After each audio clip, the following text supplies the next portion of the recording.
인생을 사노라면 크고 작은 상처를 받을 때가 있습니다. 갑작스럽게 불어닥친 시련, 환난, 고난, 어려움, 이러한 것들이 우리를 영적 침체에 빠지게 할 때가 있습니다. 그래서 우리 교회는 해년마다 특히 우울한 감정이 더 짙어지는 낙엽지는 이 가을에 한국 최고의 내적 치유 사역자이신 정태기 목사님을 초청해서 내적 치유 성회를 열어왔습니다. 물론 금년에도 내적 치유 성회 계획을 잡았습니다. 그런데 며칠 전에 갑자기 전화가 왔어요. 정태기 목사님 사모님께로부터요. 목사님, 저희 목사님이 많이 아파요. 연세가 많아서 그런지 회복이 잘 안 되네요. 아무리 생각해 봐도 11월 20일부터 순천 평안교회에서 열기로 한 성회는 도저히 참여할 수가 없을 것 같습니다. 병원에서 퇴원이 안 될 것 같아요. 이해해 주시고 양해해 주세요. 그렇게 연락이 왔어요. 그래서 이번에 정태기 목사님 초청 내적 치유 성회는 부득이하게 취소가 되었습니다. 여러분, 정 목사님을 위해서 많이 기도해 주시기 바랍니다. 평안교회 그렇게 오고 싶으시다네요. 진짜 오고 싶은데 한국교회 많은 교회 집회를 다녔는데 기억에 남는 몇 개의 교회가 있는데 그 중에 한 교회가 순천 평안교회라고 그러네요. 진짜 오고 싶으대요. 그래서 내년 봄에 제가 그랬어요. 목사님, 그러면 내년 봄에 회복되시면 순천에 오시면 벚꽃도 활짝 피어가지고 천국이 따로 없으니까 이쪽으로 오세요. 내년 봄에 우리가 꼭 모실게요. 그러니까 목사님 오신다 하더란게요. 너무나 안타깝게 이번에 내적 치유 성회가 취소가 되었습니다. 그래서 오늘부터 3주 동안 영적 침체 극복에 대한 성경의 비결을 찾아보면서 내적 치유에 대한 말씀으로 함께 은혜를 나누려고 합니다. 여러분, 우리가 삶을 살다 보면 여러 가지 일로 마음이 상할 때가 있죠. 우울한 감정이 찾아올 때가 있습니다. 그리고 영적 침체로 인해서 깊은 좌절과 절망과 시리에 빠질 때가 있습니다. 가장으로서 가정을 책임져야 되는데 직장에서 잘렸어요. 마음이 우울해지죠. 수년 동안 대학을 준비했는데 대학 시험을 볼 때마다 계속 낙방이 됩니다. 마음이 우울해지죠. 열심히 취업을 위해서 공부하고 정보를 찾고 열심히 스펙을 쌓고 준비했습니다. 그런데 직장에 이력서를 넣는 곳마다 계속 떨어집니다. 마음이 우울해지지요. 갱년기가 찾아왔어요. 괜히 이상하게 마음이 우울해집니다. 또요, 어떤 목표를 가지고 열심히 노력하고 열심히 애를 썼습니다. 그런데 이루어지지가 않습니다. 영적 침체 찾아올 수 있지요. 과도한 스트레스를 받고 하루하루 삽니다. 영적 침체 찾아올 수 있습니다. 우울한 감정과 영적 침체가 찾아오면 밥맛이 없어지죠. 식욕이 떨어집니다. 저녁에 잠도 잘 오지 않습니다. 의기소침합니다. 의욕이 상실됩니다. 뭔가 이상하게도 무기력해집니다. 우울한 감정, 영적 침체가 찾아온 것이죠. 특히 이렇게 낙엽지는 가을이 되면 그런 감정을 더 타시는 분이 있어요. 이런 분을 향해서 가을 탄다고 그러잖아요. 옆 사람 한번 물어보세요. 혹시 집이 이야기 아니요? 네. 여기 계신 분들은 가을 타는 분들이 없겠지만 많은 분들이 가을을 탑니다. 낙엽이 하나 둘 떨어지면 괜히 내 인생이 떨어지는 것 같은 마음이 어수선해지고 뭔가 쓸쓸해지고 그런 감정을 가을이면 누구나 느끼게 됩니다. 예수님을 안 믿는 사람뿐만이 아니에요. 예수님을 믿는 사람에게도 우울한 감정이 찾아오고 영적 침체가 찾아옵니다. 심지어는 말씀을 매 주일마다 강단에서 증거하는 목사님들조차도 영적 침체를 경험할 때가 있습니다. 여러분 성경을 보십시오. 시대마다 하나님께서 위대하게 쓰셨던 사람들 중에 영적 침체를 경험했던 사람들이 상당히 많이 나옵니다. 욥이라는 사람을 잘 아실 것입니다. 욥기에 등장하는 욥 말입니다. 욥은 성경이 증거합니다. 순전하고 정직했다고요. 하나님 앞에 신실했습니다. 당대 어느 누구보다도 하나님을 잘 섬겼고 하나님을 경외했던 사람이었습니다. 그런데 그에게 어느 날 갑자기 감당할 수 없는 시련이 찾아왔습니다. 모든 재산 하루아침에 다 사라졌습니다. 10자녀가 다 죽었습니다. 그리고 자신의 몸은 악창이 와서 기왓장으로 긁지 않으면 견딜 수 없는 심각한 피부병을 앓게 되었습니다. 아내는 욥을 향하여 소리를 칩니다. 그래도 하나님을 믿느냐? 하나님을 저주하고 죽어버려라. 그러한 상황 속에서 욥은 자신의 생일을 저주했습니다. 나는 왜 태어난 사람인가? 자신이 태어난 것에 대해서 욥은 몹시 슬퍼했습니다. 그 내용이 욥기 3장의 내용에 가득합니다. 그 중에 욥기 3장 11절을 보면 이런 말씀이 나오죠. 같이 읽습니다. 어찌하여 내가 태에서 죽어 나오지 아니하였던가? 어찌하여 내 어머니가 해산할 때에 내가 숨지지 아니하였던가? 어찌하여 내가 죽어서 태어나지 아니하여 이렇게 큰 시련을 당하는 건가? 어찌하여 하나님 앞에 신실했던 욥마저도 큰 시련 앞에 흔들렸고 우울한 감정을 느꼈고 영적 침체를 겪었습니다. 또 한 사람 모세를 생각해 볼까요? 여러분 모세 잘 아시잖아요. 얼마나 위대한 지도자입니까?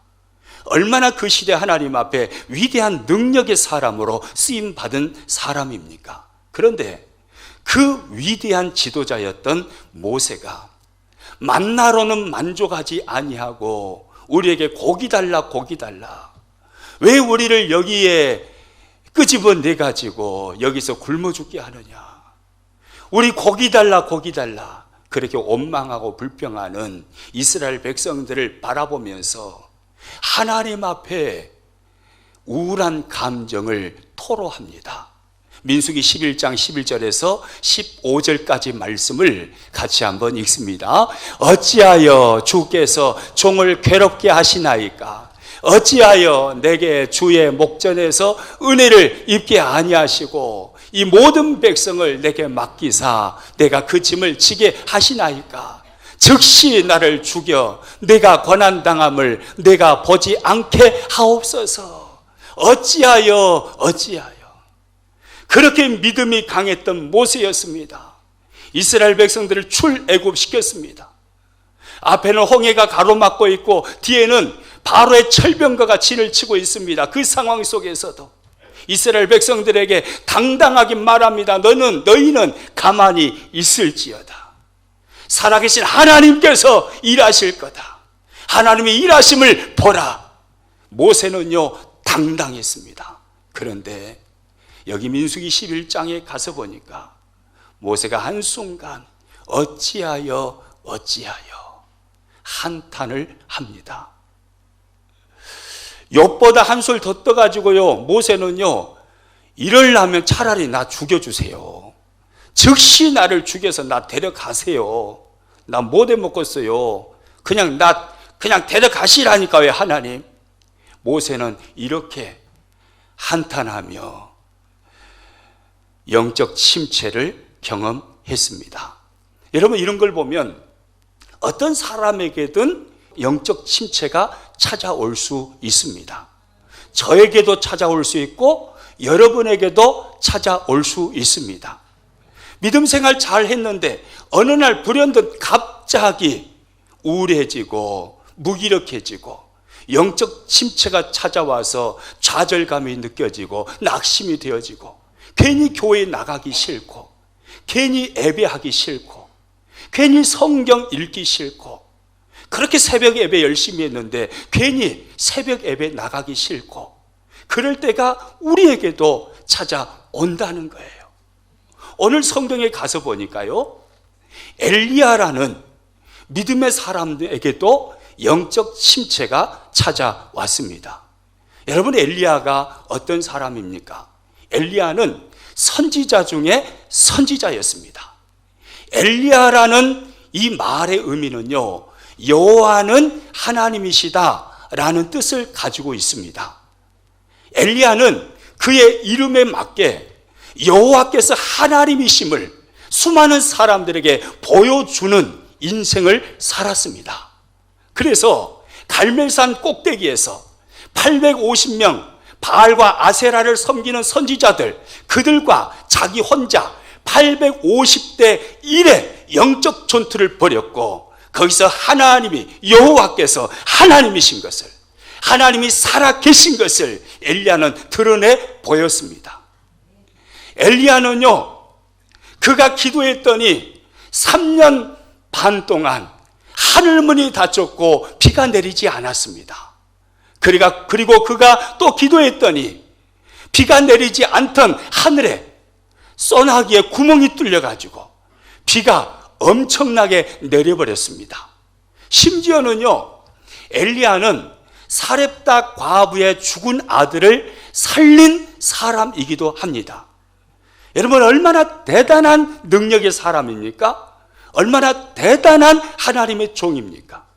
정말로 선지자 중에 선지자가 바로 엘리야입니다. 그런데 그렇게 대단했던 믿음의 사람, 그렇게 대단했던 선지자, 그렇게 대단한 능력을 행하였던 엘리야, 그가 오늘 본문에 와서 보니까 심각한 우울증 증상을 보이고 있고 영적 침체를 경험하고 있는 것을 볼 수가 있습니다. 여러분, 엘리야에게도 이런 영적 침체가 찾아온 거예요. 엘리야는요, 자신의 신세를 한탄합니다. 그리고 하나님께 내 생명을 거두어 주시라고 요청을 합니다. 오늘 보면 4절 말씀 같이 읽습니다. 자기 자신은 광야로 돌아가 하루길쯤 가서 한 로뎀나무 아래 앉아서 자기가 죽기를 원하여 이르되, 여호와여 넉넉하오니 지금 내 생명을 거두시옵소서. 나는 내 조상들보다 낫지 못하니이다 하고, 여호와여 넉넉하오니 지금 내 생명을 거두시옵소서. 나는 내 조상들보다 낫지 못하니이다. 엘리야는 우울한 감정이 찾아왔습니다. 심각한 영적 침체가 엘리야에게 찾아왔습니다. 엊그제까지만 해도 이 모습이 아니었어요. 갈멜산에서 하늘에서 불을 내리게 했던 선지자였습니다. 하늘문을 열고 닫았던 능력의 사람이었습니다. 그런데 왜인지 오늘 본문에 와서 보니까 엘리야가 두려움에 뜬 나머지 광야로 도망을 쳤고 그 광야 로뎀나무 아래에서 하나님 앞에 죽기를 구합니다. 여호와여 넉넉하오니 지금 내 생명을 거두시옵소서. 나는 내 조상들보다 낫지 못하니이다. 여러분, 왜 그렇게 대단했던 엘리야는 오늘 본문에서 심각한 영적 침체를 경험하고 있을까요? 왜 갑자기 영적 침체가 엘리야에게 찾아왔을까요? 그것은요, 아합 왕의 아내였던 이세벨을 통해서 자신이 이세벨이 죽이겠다는 복수의 칼을 갈고 있는 소리를 들었기 때문이에요. 오늘 본문 2절 말씀 같이 한번 읽습니다. 2절 말씀입니다. 이세벨이 사신을 엘리야에게 보내어 이르되 내가 내일 이맘때에는 반드시 내 생명을 저 사람들 중 한 사람의 생명과 같게 하리라. 그렇게 하지 아니하면 신들이 내게 벌 위에 벌을 내림이 마땅하니라 한지라. 아합 왕의 아내 이세벨, 이스라엘의 왕비였던 이세벨 왕비가 엘리야를 향하여 이를 부득부득 가는 것입니다. 그리고 복수의 칼을 가는 것입니다. 이 이세벨은 우상 숭배자였습니다. 바알과 아세라 상을 섬겼습니다. 그런데 자기 편인 850명의 선지자들을 엘리야가 다 죽인 것입니다. 그 소식을 듣고 분노하였습니다. 그리고 복수의 칼을 갈았습니다. 내가 반드시 이 엘리야를 처단하고 말 거야. 이 복수의 칼을 갈고 있는 소리를 엘리야가 들은 것입니다. 그 순간에 엘리야는 두려움에 사로잡히게 되었고, 엘리야는 자신의 목숨을 지키기 위해서 광야로 도망을 쳤습니다. 그리고 깊은 절망에 빠졌고 영적 침체에 빠지게 되었습니다. 이게 오늘 본문의 내용입니다.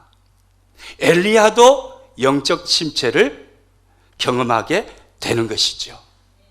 여러분, 그런데 오늘 성경을 잘 읽다 보면요, 참으로 놀라운 하나님의 은혜 하나를 발견할 수가 있습니다. 그렇게 대단했던 엘리야가 오늘 본문에는 정말 비참하고 처참하고 정말 믿음 없는 모습으로 영적 침체를 경험하면서 나를 차라리 죽여달라고 말하는 그 불신앙의 모습으로 오늘 본문에 등장하잖아요. 그런데 그런 엘리야를 향하여서 하나님은 노하지 아니하시더라는 거예요. 그런 엘리야를 향하여 하나님은 책망하지 아니하십니다. 천사를 보내시고 천사를 통해서 엘리야를 어루만지시고 엘리야를 위로하시는 하나님으로 오늘 성경에 나타나고 있습니다. 오늘 본문 5절 말씀 같이 한번 읽습니다. 로뎀나무 아래에 누워 자더니 천사가 그를 어루만지며 그에게 이르되 일어나서 먹으라 하는지라. 여러분, 누가 천사를 보내셨을까요? 맞아요, 하나님이 보내셨습니다. 누구를 위해서요? 엘리야를 위해서요. 낙심과 좌절과 영적 침체에 빠져서 죽기를 구하는 그 엘리야를 위로하고 어루만져 주시고 그 엘리야를 위해서 하나님이 천사를 보내신 것입니다. 그리고 천사를 통해서 어루만지신 것입니다. 여러분, 이분이 저와 여러분의 하나님이십니다.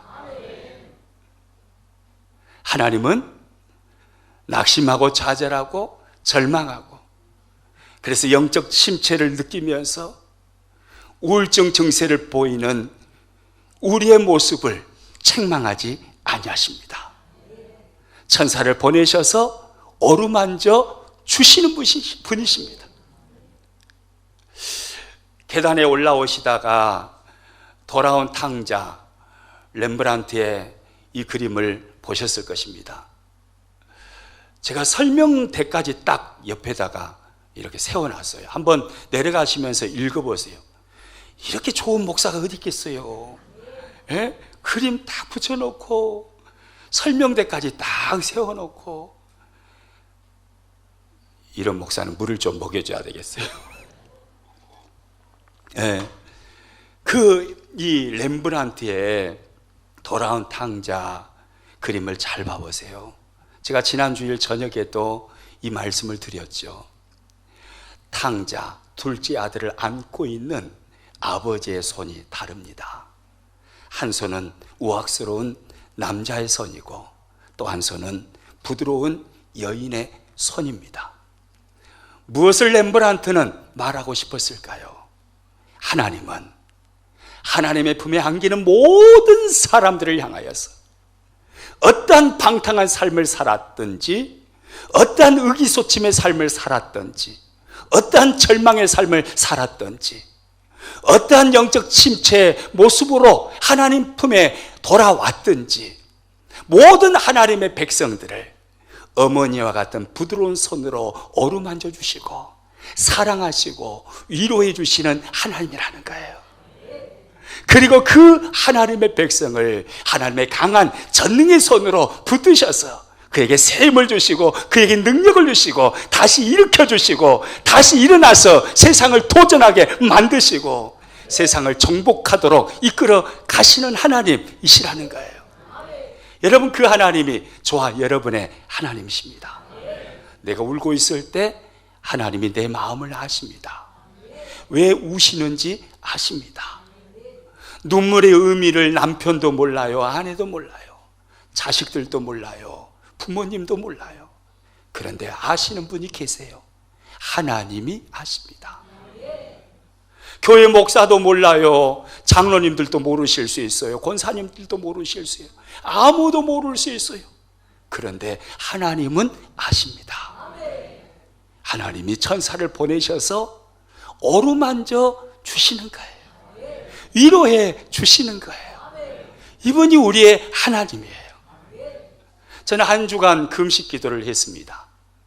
금식을 하는 중에 성경을 보는데 문득 오늘 본문 말씀이 꼭 단어가 튀어나와서 제 눈 속에 들어온 것처럼 보였습니다. 그게 뭐냐면 오늘 본문 5절과 6절 말씀이었습니다. 같이 한번 읽습니다. 로뎀나무 아래에 누워 자더니 천사가 그를 어루만지며 그에게 이르되 일어나 먹으라 하는지라 본중 머리맡에 숯불에 구운 떡과 한 병 물이 있더라. 이 단어가 튀어나와서 제 눈에 들어오는데요, 배고파 죽겠는데 일어나 먹으라, 구운 떡, 이 단어가 눈에 들어오면서 속은 배고파 죽겠고, 근데 말씀을 자세히 보니까 엘리야를 위로하시는 하나님의 모습이더라고요. 영적 침체에 빠져서 죽기를 구하는 엘리야를 향해서 엘리야, 내가 너 다 알아. 힘내. 내가 너와 함께 할게. 내가 너를 위로해 줄게. 내가 너의 피할 바위가 되어 줄게. 엘리야, 힘내. 구운 떡 준비하셔서 천사를 통해서 떡을 먹이시고 물병 준비하셔서 물을 마시게 하시면서 엘리야를 어루만지시고 일으켜 주시는 하나님. 여러분, 그 하나님이 우리 하나님이십니다. 우리 주변에 그런 분들이 참 많습니다. 주변을 돌아보면 왜인지는 모르지만 갑자기 시무룩해 계시고 갑자기 우울해 계시고 갑자기 무기력해 보이는 분들이 있습니다. 그렇게 말을 합니다. 내가 왜 태어났는지 모르겠다고, 나는 왜 안 죽는지 모르겠다고, 살아갈 힘이 없다고, 이제 여기서 끝냈으면 좋겠다고, 삶의 의욕을 잃고 그렇게 말하는 분이 계십니다. 그런 분을 바라볼 때 여러분 어떤 시선으로 바라보셨습니까? 혹시 저와 여러분은 그런 분을 바라보면서 판단하고 정죄하지는 않으셨는지요? 그렇게 열심히 교회를 다니더니만 어느 주일날 교회를 안 나와요. 그리고 한 달 안 나와요. 2달 안 나와요. 그때 이런 생각 들지 않던가요? 아이고, 믿음 좋은 사람인 줄 알았더만 이제 보니까 아니구만, 사람 달리 보이네. 여러분, 혹시 그런 생각, 그런 판단 하지 않았습니까? 아니요. 그 사람의 울고 있는 마음을 하나님의 손이 되어서 오늘 성경에 등장하는 천사가 되어서 어루만져주는 저와 여러분 되었으면 참 좋겠습니다.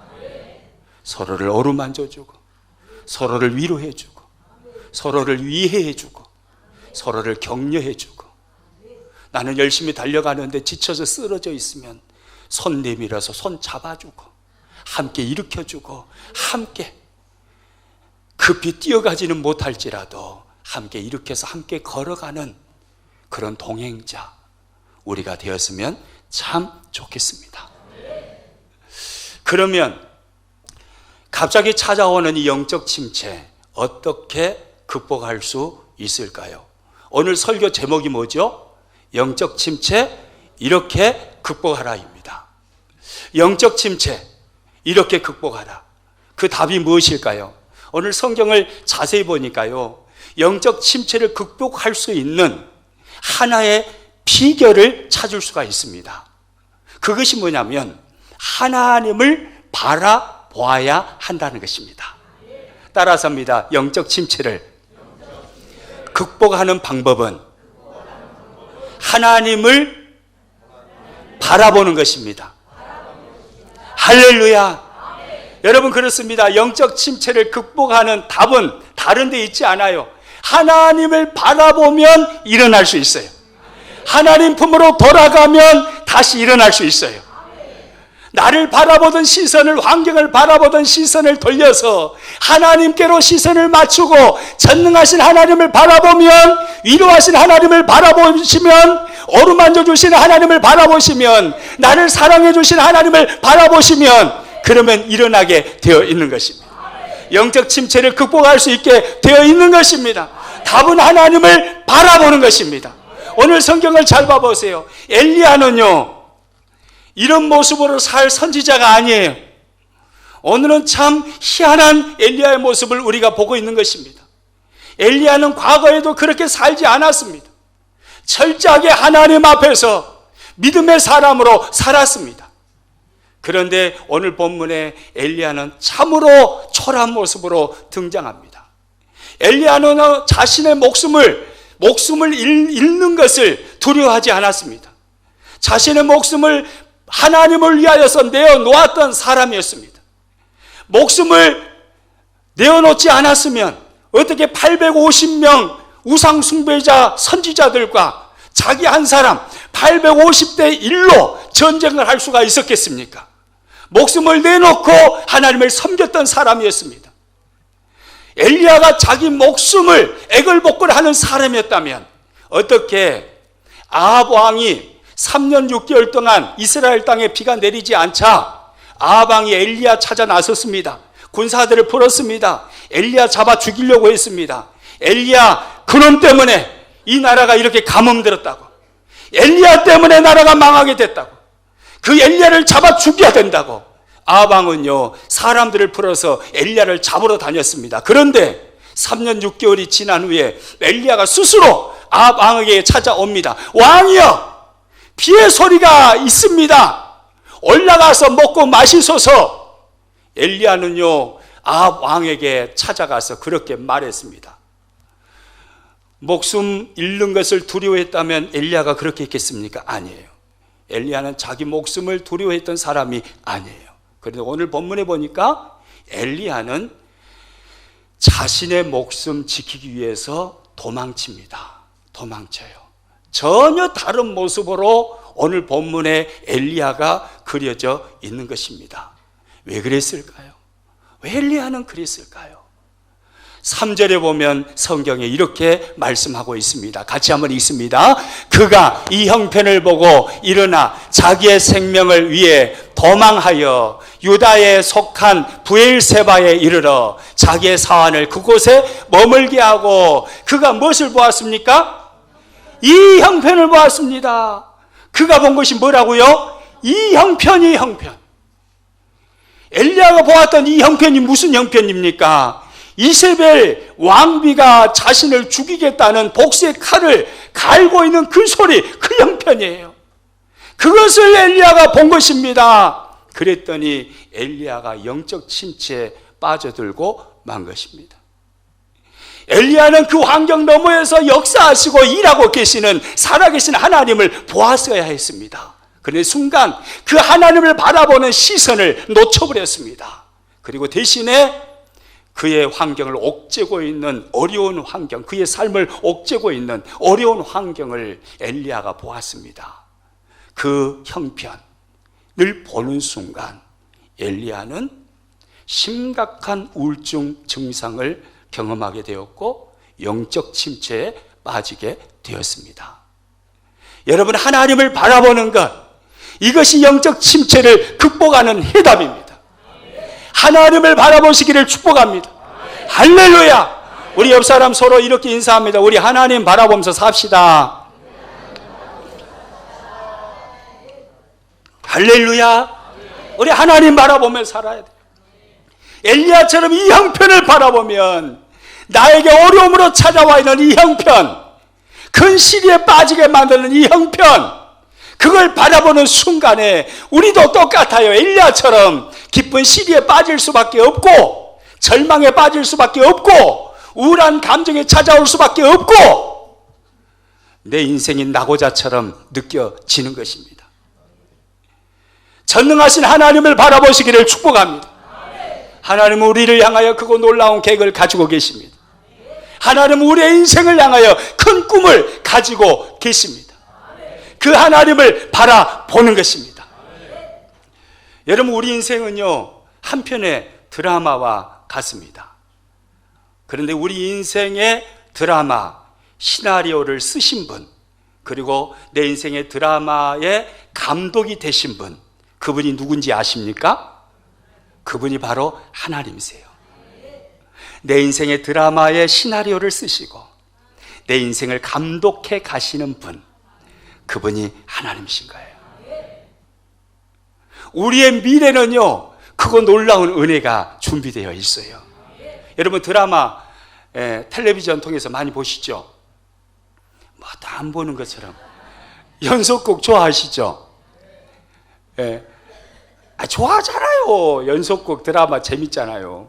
근데 드라마를 잘 봐보세요. 어떤 드라마가 재밌던가요? 주인공이 하나도 어려움 당하지 않고, 주인공은 그냥 가는 곳들마다 그냥 대로가 열려버리고, 그냥 싸움만 하면 다 이겨버리고, 어려움 하나도 없고, 고난이 하나도 없고, 그러면 와 재밌네. 드라마가 그런가요? 아니에요. 시나리오 작가는요, 이 드라마를 재밌게 하기 위해서 주인공을 어려움 속에 많이 집어넣습니다. 수많은 온수에 둘러싸이게 만듭니다.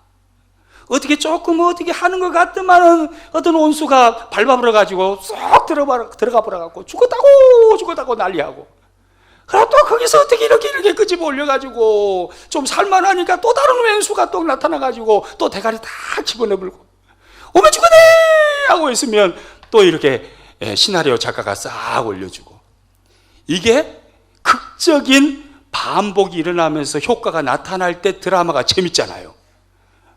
주인공이 죽을 줄 알았는데 나중에 가서 보니까, 정편에 딱 가서 보니까, 이 주인공이 살아불고 왼수 같은 사람이 대가리 터져가지고 죽어불고, 그러면 오메 재밌는 거 그러잖아요. 뭐 드라마 한 번도 안 본 것처럼 이런 드라마가 재밌잖아요. 그러죠? 여러분, 하나님은 내 인생의 드라마를 연출해 가시는, 시나리오를 쓰시는 작가세요. 그리고 내 인생의 드라마의 감독이세요. 재미있는 드라마를 하나님은 만드시는 겁니다. 깊은 수렁에, 깊은 눈물 속에, 골짜기 속에 집어넣다가 하나님은 건져 일으키시는 거예요. 그 하나님을 보아야 되는 거예요. 내 인생의 드라마 시나리오를 쓰신 분이 하나님이시며, 내 인생의 드라마의 감독이 하나님이시라는 것을 믿고 그 하나님을 바라보는 눈이 있어야 되는 거예요. 그 하나님을 바라보면 우리는요, 영적 침체 극복할 수 있습니다. 저와 여러분의 하나님은 크고 놀라우신 하나님이십니다. 그래서요, 시편 102편 25절에서 시편 기자가 이렇게 말합니다. 같이 읽습니다. 주께서 옛적에 땅의 기초를 놓으셨사오며 하늘도 주의 손으로 지으신 바니이다. 할렐루야. 하나님이 하늘과 땅의 모든 것을 창조하셨습니다. 그분은 전능자이십니다. 그분은 위대하신 하나님이십니다. 그분이 저와 여러분의 하나님이신 것입니다.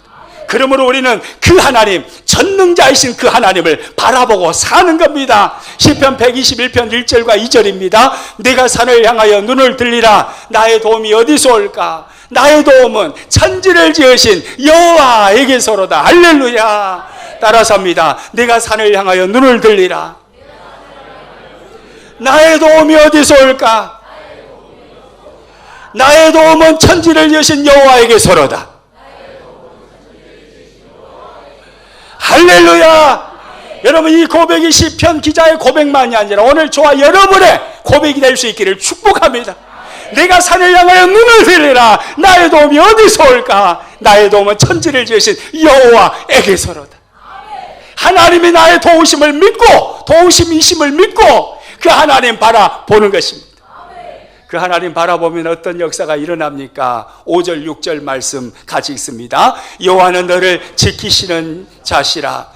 여호와께서 내 오른쪽에서 내 그늘이 되시나니 낮의 해가 너를 상하게 하지 아니하며 밤의 달도 너를 해치지 아니하리로다. 할렐루야. 하나님 바라보고 있으면, 전능자이신 그 하나님 바라보고 있으면 하나님이 지켜주시는 것입니다. 낮의 해도 밤의 달도 우리를 해치지 못하도록 하나님 우리를 보호해 주시는 것입니다. 영적 침체 어떻게 극복할까요? 답은 하나입니다. 하나님 바라보는 것입니다. 돌아온 탕자의 그림을 유심히 살펴보십시오. 탕자가 만약에 아버지 품에 돌아오지 않았다면 아버지의 사랑을 누리지 못했을 것입니다. 위로를 받지 못했을 것입니다. 아버지의 보호를 받지 못했을 것입니다. 그의 일어난 형편 때문에 그는 비참하고 초라한 삶을 계속해서 살아갔을 것입니다.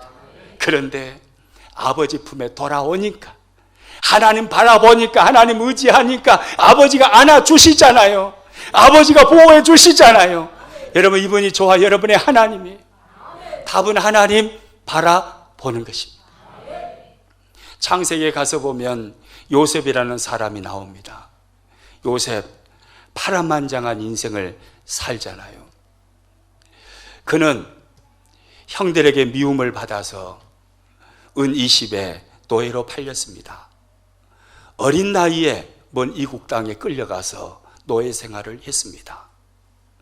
믿음으로 버티고 믿음으로 하루하루를 사는데 이번에는 강간 미수범으로 몰려가지고 감옥에 들어갔습니다. 얼마나 비참한 인생입니까? 얼마나 많은 좌절과 낙심과 우울한 감정과 영적 침체에 빠질 수밖에 없는 환경입니까?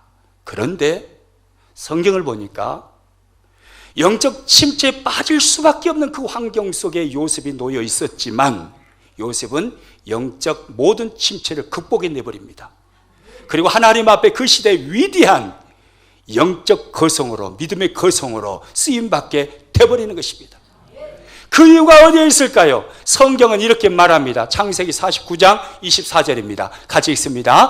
요셉의 활은 도리어 굳세며 그의 딸은 힘이 있으니 이는 야곱의 전능자 이스라엘의 반석인 목자의 손을 뭐함이라고요? 힘입음이라. 할렐루야.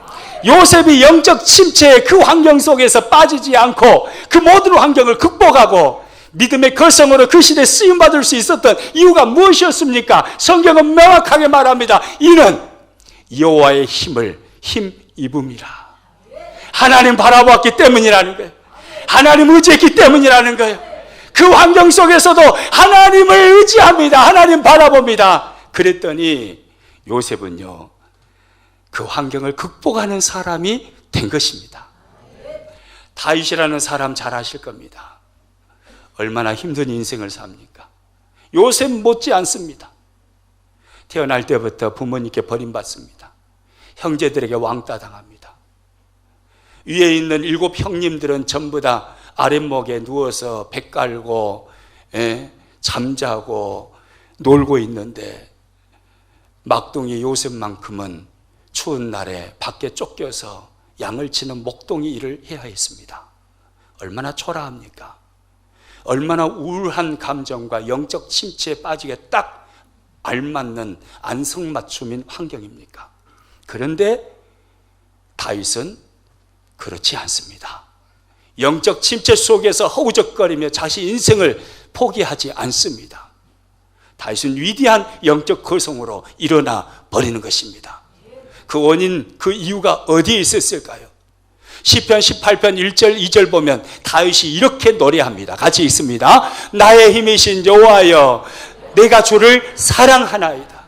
여호와는 나의 반석이시오, 나의 요새시오, 나를 건지시는 이시오, 나의 하나님이시요 내가 그 안에 피할 나의 바위시요 나의 방패시요 나의 구원의 뿌리시요 나의 산성이시로다. 할렐루야. 따라서 합니다. 나의 힘이신 여호와여 내가 주를 사랑하나이다. 다윗의 시선이 어디에 있나요? 이 형편에 있나요? 여호와 하나님께 시선이 있나요? 어디에 있습니까? 대답 안 하실래요? 이 형편에 다윗의 시선이 있나요? 하나님께 다윗의 시선이 있나요? 하나님께 시선이 있습니다.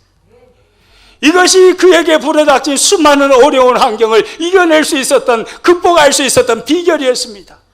하나님께 시선을 두고 사니까 세상이 그를 이길 수가 없는 것입니다. 왜요? 하나님은 세상보다 더 크고 더 강하신 분이시거든요. 능하신 하나님이 다윗의 인생에 개입하시고 다윗을 지키시고 보호하시니까 세상이 다윗을 무너뜨리지 못하는 것입니다.